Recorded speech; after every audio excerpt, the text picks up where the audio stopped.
नमस्कार विद्यार्थी मित्रांनो, MPSC एक्झाम गाईड या यूट्यूब चॅनलवर आपले सर्वांचे स्वागत आहे. आज आपण या व्हिडिओमध्ये 17 ते 21 फेब्रुवारी 2026 या कालावधीतील चालू घडामोडी बघणार आहोत. त्याच्यातील पहिला प्रश्न बघू. रस्ते अपघातातील बळींना गोल्डन आवर मध्ये मोफत उपचार देण्यासाठी पंतप्रधान मोदींनी कोणती योजना सुरू केली? तर याचं योग्य उत्तर आहे PM राहत योजना. ही योजना अपघाताच्या तारखेपासून 7 दिवसापर्यंत प्रति व्यक्ती 1.5 लाख रुपयापर्यंत कॅशलेस उपचार प्रदान करते. याच्याविषयी माहिती आपण बघू की रस्ते अपघातग्रस्तांसाठी मोफत उपचार योजना आहे. याचे पूर्ण नाव आहे road accident victim hospitalisation and assured treatment. प्रति व्यक्ती 1.5 लाखापर्यंत कॅशलेस उपचार केले जातात. या अंतर्गत अपघाताच्या तारखेपासून 7 दिवसापर्यंत याचा कालावधी आहे आणि याचे महत्त्व म्हणजे गोल्डन आवर तातडीची मदत मिळवून देणे. पुढील प्रश्न बघू. नॅशनल हायवे अथॉरिटी ऑफ इंडियाने मधमाशा आणि इतर परागकणांसाठी कोणते नवीन पर्यावरणीय धोरण सुरू केले आहे? तर याचं योग्य उत्तर आहे बी कॉरिडॉर. NHAI राष्ट्रीय महामार्गाच्या कडेला मधमाशांना अनुकूल अशा वनस्पतींची लागवड करून बी कॉरिडॉर विकसित करणार आहे. त्यामुळे जैवविविधता वाढेल. याचं योग्य उत्तर आहे बी कॉरिडॉर. पुढील प्रश्न. सर्वोच्च न्यायालयाने अलीकडेच कोणत्या आरोग्य विषयाला कलम 21 अंतर्गत मूलभूत अधिकार म्हणून घोषित केले आहे? तर याचं योग्य उत्तर आहे मासिक पाळी आरोग्य आणि स्वच्छता. न्यायमूर्ती JB पर्डीवाला यांच्या खंडपीठाने मासिक पाळी आरोग्य हा सन्मानाने जगण्याचा अधिकार कलम 21 चा भाग असल्याचे स्पष्ट केले आहे. पुढील प्रश्न बघू. फेब्रुवारी 2026 मध्ये गिफ्ट सिटीच्या अध्यक्षपदी कोणाची नियुक्ती करण्यात आली? तर याचं योग्य उत्तर आहे उदय कोटक. दिग्गज बँकर उदय कोटक यांची गुजरात सरकारने गिफ्ट सिटी लिमिटेडच्या अध्यक्षपदी नियुक्ती केली आहे. पुढील प्रश्न बघू. राष्ट्रपती द्रौपदी मुर्मू यांनी फेब्रुवारी 2026 मध्ये कोणत्या लिपीच्या शताब्दी सोहळ्याचे उद्घाटन केले? तर याचे योग्य उत्तर आहे ओल्ड चिकी. नवी दिल्ली येथे संताली भाषेची लिपी असलेल्या ओल्ड चिकीच्या 100 वर्षाच्या निमित्ताने आयोजित सोहळ्याचे उद्घाटन राष्ट्रपतींनी केले.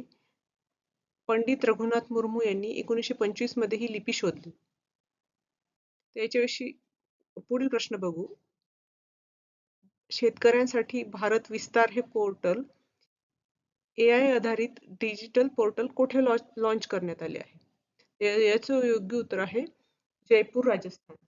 केंद्रीय कृषी मंत्री शिवराज सिंग चौहान यांनी जयपूरमध्ये हे पोर्टल लॉन्च केले आहे. हे पोर्टल शेतकऱ्यांना विविध कृषी संशोधनाची माहिती देते. तर भारत विस्तार हे पोर्टल शेतकऱ्यांना विविध कृषी संशोधनाची माहिती देते. तर शेतकऱ्यांना AI आधारित डिजिटल सोबती याची मध्यवर्ती संकल्पना आहे. हा शिवराज सिंग चौहान यांच्या हस्ते जयपूर, राजस्थान मध्ये लॉन्च केला गेला आणि याची व्याप्ती महाराष्ट्र, गुजरात आणि राजस्थान मध्ये याचा पहिला टप्पा विकसित करण्यात आला आहे. पुढील प्रश्न बघू. गगनयान मोहिमेसाठी ड्रोन पॅराशूटची यशस्वी चाचणी कोणत्या शहरात घेण्यात आली? याचं योग्य उत्तर आहे चंदीगड. DRDOने चंदीगडमधील टर्मिनल बॅलिस्टिक रिसर्च लॅबोरेटरी येथे गगनयानच्या ड्रोन पॅराशूटची यशस्वी चाचणी घेतली. पुढील प्रश्न.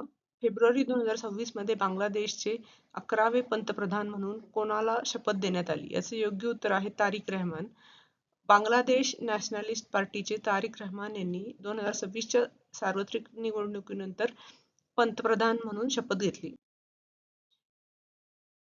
तारिक रहमान हे बांगलादेशचे 11वे पंतप्रधान आहे.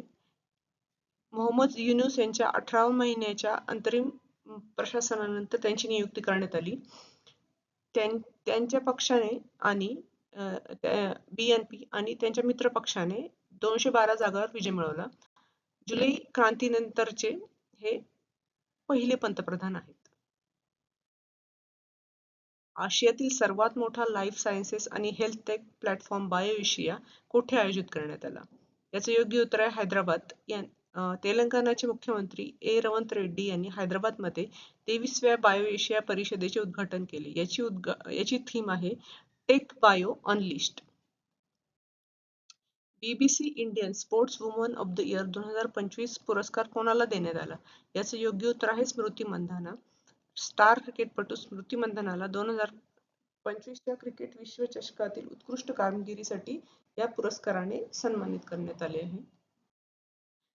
तर क्रीडा क्षेत्रातील उत्कृष्टतेचा गौरव करण्यासाठी हे पुरस्कार देण्यात येतात. स्मृती मंधाना यांचा या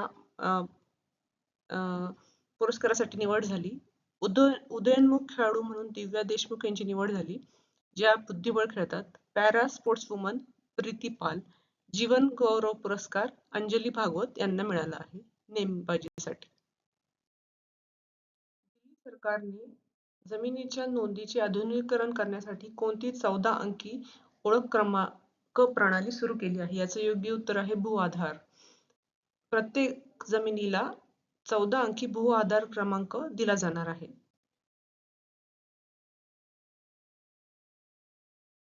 जमिनीच्या नोंदीचे आधुनिकीकरण आणि मालकी हक्कात पारदर्शकता आणण्यासाठी भू आधारची संकल्पना वास्तवात आणण्यात आली आहे.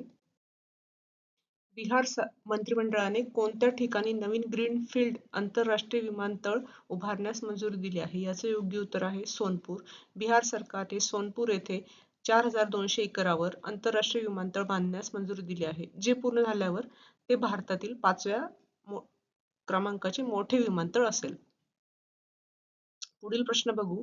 सेमीकंडक्टर आणि AI पुरवठा साखळी मजबूत करण्यासाठी भारत सरकारने कोणत्या अमेरिकन नेतृत्वाखाली युतीमध्ये 12वा देश म्हणून सामील झाला आहे? तर याचं योग्य उत्तर आहे पॅक्स सिलिका.